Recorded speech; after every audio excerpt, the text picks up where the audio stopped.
Hello friends, welcome है आपका आज की हमारी इस वीडियो में, जहाँ पे हम लोग कहानी के माध्यम से इंग्लिश सीखेंगे।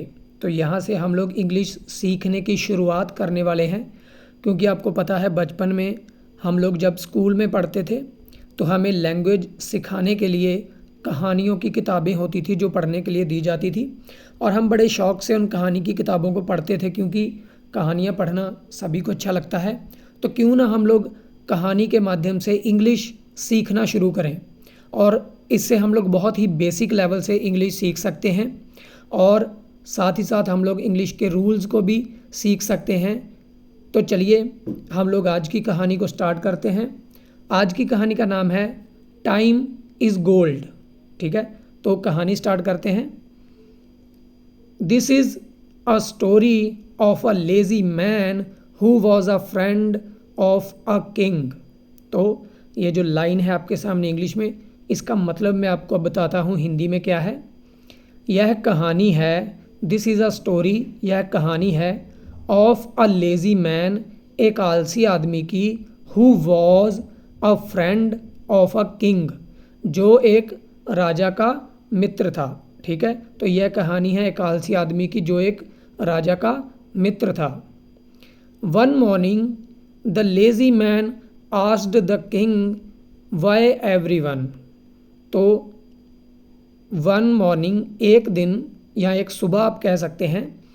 The lazy man asked the king, आलसी आदमी ने राजा से पूछा, वाई एवरीवन, वाई मतलब क्यों, एवरीवन मतलब हर कोई, क्यों हर कोई। Says that I can't, can't जो है वो कैन नॉट को शॉर्ट करके बनाया गया है ताकि आप लोग बोलने में फ्लुएंसी आ सके, फ्लुएंटली आप लोग बोल सकें। I can't do anything and even when, even when का मतलब होता है जब भी। ठीक है, तो इसको हिंदी में देख लेते हैं। क्यों हर कोई सेज दैट, ये कहता है कि आई कांट डू एनीथिंग, मैं कुछ नहीं कर सकता, एंड इवन व्हेन, और जब भी, I go to get a proper job everyone refuses मी।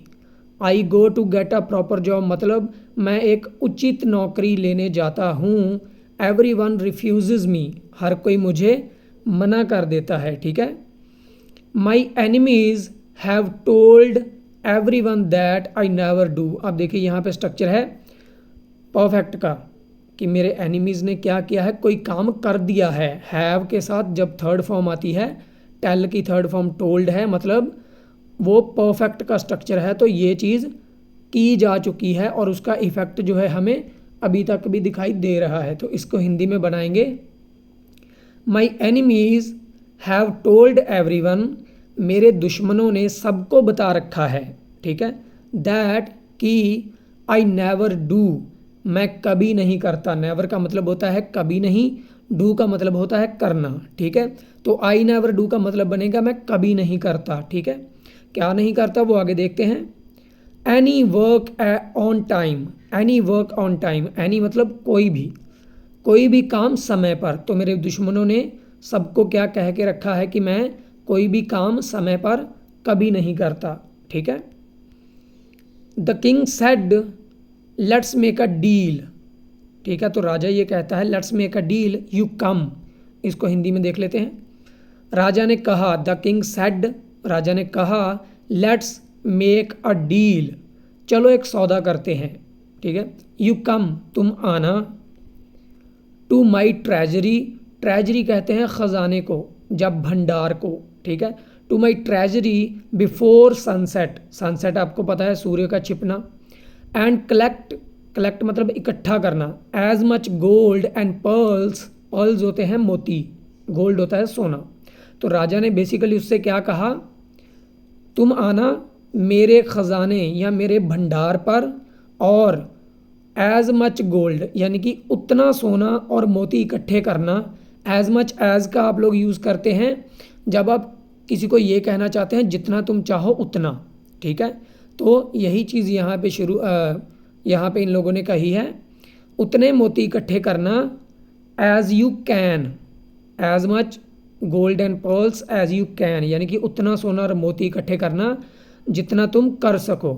ठीक है, they will be all yours, यानी कि वो सब तुम्हारे होंगे, ठीक है। यानी कि तुम आना, जितने भी गोल्ड और मोती तुम इकट्ठे कर लोगे वो सब तुम्हारे होंगे, ठीक है। The man rushed towards his home to his wife. अब क्या हुआ, वो आदमी तेज़ी से अपनी पत्नी के पास घर की ओर भागा। रश्ड मतलब होता है तेज़ी से भागना, ठीक है।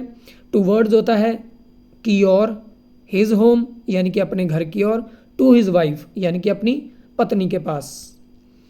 ही एक्सप्लेन्ड एवरीथिंग, एक्सप्लेन्ड होता है समझाना, एवरीथिंग होता है हर एक चीज़, and then after hearing him, तो इसका क्या हिंदी बनेगी, उसने सब कुछ समझाया। वो आदमी जो था वाइफ के पास गया, उसने सब कुछ समझाया, and then after hearing him, और उसको सुनने के बाद, अपने पति को सुनने के बाद, द वाइफ सेड, उसकी वाइफ है जो, go and get the James now, तो वो कहती है, उसकी पत्नी ने कहा, the wife said go and get the James now, इसका मतलब होता है जाओ और जवाहरात अभी ले लो या अभी ले आओ, ठीक है। Time is gold for you, समय तुम्हारे लिए सोने जैसा है, क्योंकि देखिए कितना अच्छा समय है उसके पास कि उसको राजा ने कहा है कि तुम जितने चाहो हीरे जवाहरात मोती गोल्ड ले सकते हो, तो उसके लिए तो समय ही एक सोने जैसा हो गया ना, कि ये वाला बहुत अच्छा समय है, इस सेंस में कहा गया है, ठीक है। The lazy man sat down and said I can't go now. अब देखिए सिट की सेकंड फॉर्म लगी है सैट, यानी कि ऐसा उसने किया, ठीक है, ये बात पास्ट में चली गई, ऐसा उसने किया। से की सेकंड फॉर्म लगी है सेड, यानी कि उसने ये कहा, तो सैट डाउन मतलब वो बैठ गया नीचे, सेड मतलब उसने कहा, तो हिंदी बनेगी आलसी आदमी the lazy man sat down, नीचे बैठ गया, एंड सेड और बोला, आई कांट गो नाउ, मैं अभी नहीं जा सकता। कांट का मतलब होता है नहीं कर सकता। गिव मी लंच फर्स्ट, तो यहाँ से आप लोग इस चीज़ का अंदाज़ा लगा लीजिए कि जो उन दोनों की बातचीत हो रही है, समय दोपहर का है, क्योंकि उसने दोपहर का खाना लंच मांगा है। पहले मुझे खाना दो, ठीक है, उसने कहा पहले मुझे खाना दो, लंच दो। आफ्टर हैविंग लंच, इस तरीके से इसको बोला जाता है कि खाना खाने के बाद। He decided to have a nap, nap होती है जबकि, तो इसकी हिंदी बनेगी आफ्टर हैविंग लंच, खाना खाने के बाद, ही डिसाइडेड उसने फैसला किया, टू हैव अ नैप झपकी लेने का, तो उसने झपकी लेने का फैसला किया या लिया, फैसला लेना या फैसला करना दोनों एक जैसी चीज़ें होती हैं। But instead he slept for 2 hours, इसको आवर्स बोलते हैं, हावर्स नहीं बोलते, ठीक है, इसको आवर्स बोलते हैं, एच साइलेंट होता है। बट इंस्टेड मतलब इसकी बजाय, लेकिन इसकी बजाय, ही स्लेप्ट वो सोया, ही स्लेप्ट मतलब वो सोया। जब हम किसी को बताते हैं उसने ये किया तो हम सेकंड फॉर्म का यूज़ करते हैं, तो स्लीप की second form slept. He slept for 2 hours, वो 2 घंटे सोया, उसने कहा था मैं झपकी लूँगा लेकिन वो 2 घंटे तक सोया। Then late in the afternoon, late मतलब देरी से, आफ्टरनून होती है दोपहर के बाद का टाइम, ठीक है। ही picked a few bags, picked मतलब उठाना, उसने उठाए, क्योंकि सेकंड फॉर्म है तो उठाए उसने। उसके बाद दोपहर में देरी से, जब वो सो के उठा उसके बाद, then late in the morning, बाद दोपहर में देरी से, he picked a few bags, उसने कुछ बैग उठाए, ठीक है।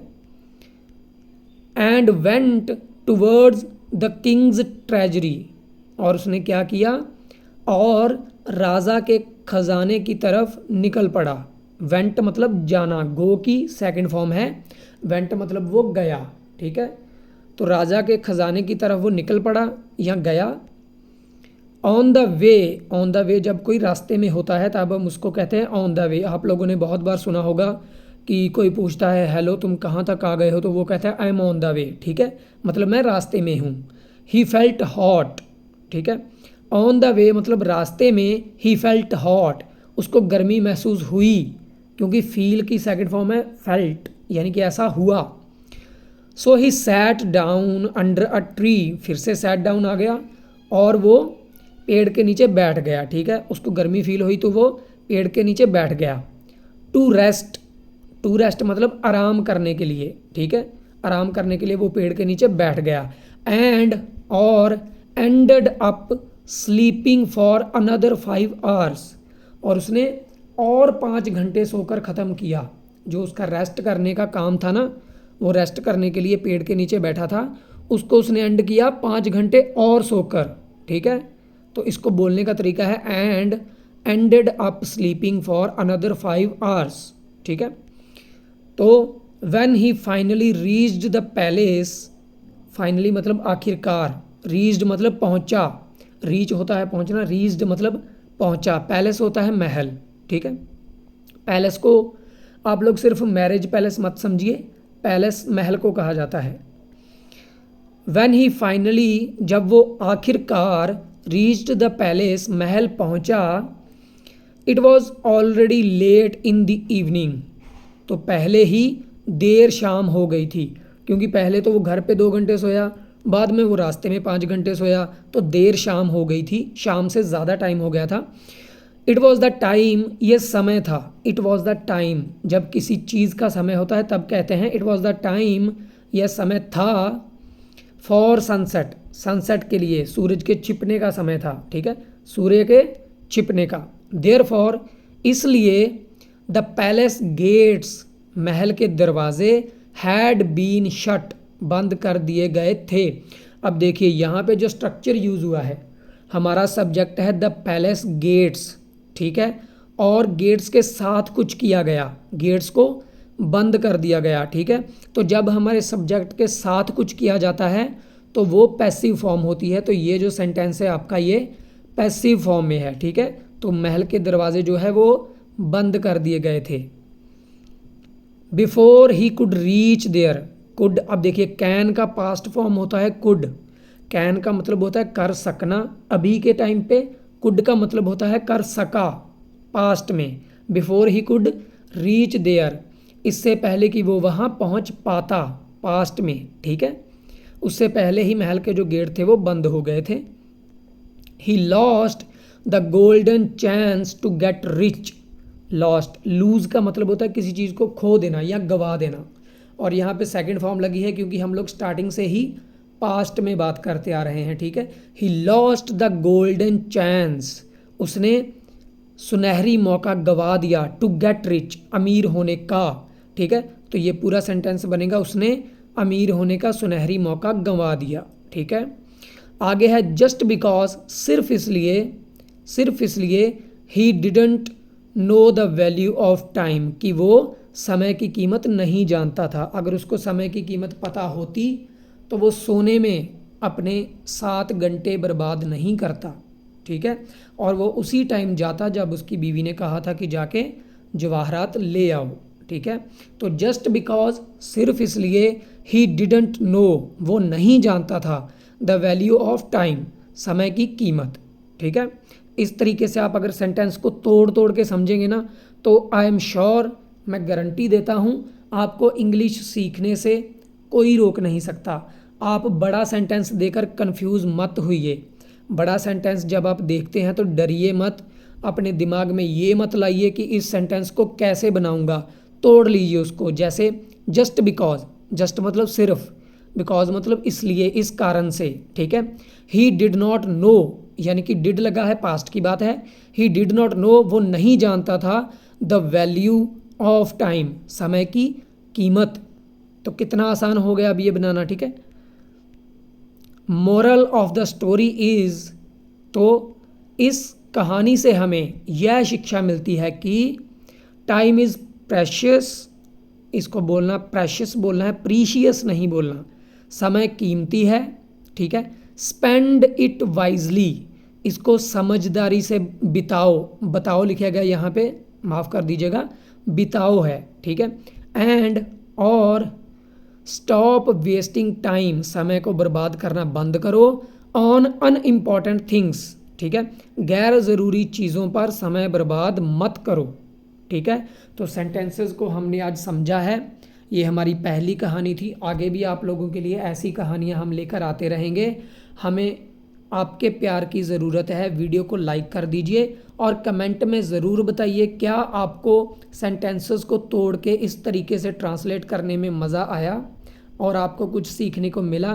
कमेंट बॉक्स में ज़रूर बताइएगा। और अगर अभी तक हमारे चैनल को आपने सब्सक्राइब नहीं किया है तो कर लीजिए, क्योंकि ऐसी ही वीडियोज़ आपके लिए आती रहेंगी। और अगर आपका कोई भाई बंधु, आपका कोई जानने वाला बीए में पढ़ रहा है, ग्रेजुएशन कर रहा है और वो मर्फीज़ ग्रामर को पढ़ते हैं, English grammar bye Murphy, Raymond Murphy, तो उसकी भी सारा जो उनका सिलेबस है फर्स्ट सेम का, उसकी वीडियोस ऑलरेडी हमारे चैनल पर हैं। तो उनके साथ आप हमारे चैनल को शेयर कर दीजिए ताकि वो वीडियोस देखकर और अपनी प्रैक्टिस और ज़्यादा कर सकें। ठीक है, और एक्सरसाइजेज सॉल्व करवाई गई हैं पूरे यूनिट को एक्सप्लेन करने के बाद। ठीक है, तो ये भी एक उनके लिए प्लस पॉइंट होगा कि उनकी रिवीजन हो जाएगी। तो रिवाइज़ करना बहुत ज़रूरी होता है, रिवीजन हो जाएगी। और दोस्तों हम लोग मिलते हैं ऐसी ही एक नई वीडियो में बहुत जल्दी। तो वीडियो को ज़रूर लाइक करके जाइएगा। Thank you so much.